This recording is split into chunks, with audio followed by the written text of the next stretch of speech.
today brings the state of Texas one step closer to school vouchers becoming law. Want to get you a live look at the House floor. Texas lawmakers have a chance to ask questions of the bill's sponsor in the House. That's Representative Brad Buckley. If passed, the bill would allow parents to pay for private school tuition with public school money.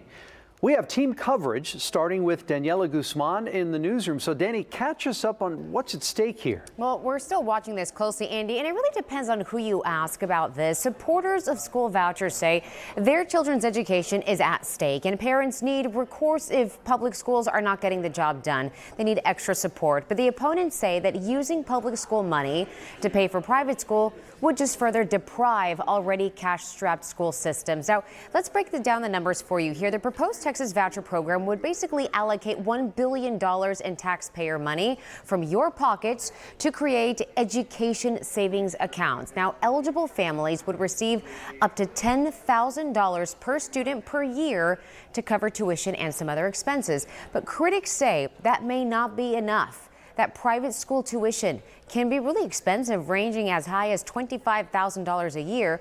But they also talk about the immediate drain on public school funds, with some estimates suggesting public schools could lose about $250 million in funding in the first year alone.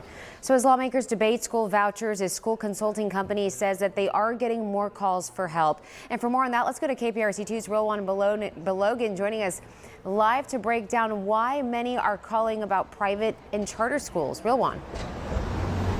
Yeah, Daniela, the company opened its doors in 2016, and since then, they said in the last year or so, they've really noticed the growing number of calls that they've received for their services.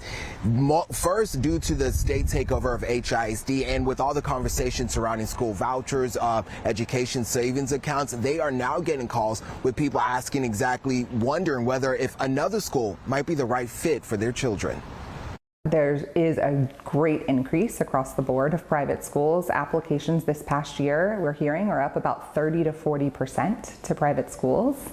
So yes, we've had an increased number of calls of just parents wondering what to do, when to do it, how to do it, all of those pieces. Houston School Options consults with families either moving to the Houston area or currently with children in Houston schools but looking to go elsewhere. The company meets with the parents to learn about their students, to get an idea what school is best for them, either another public school, charter, or private. But one of the co-owners said more talks about school vouchers. Parents are just confused by what's going on. This, as Julie Bloomberg tells me, the private schools they work with are extremely busy.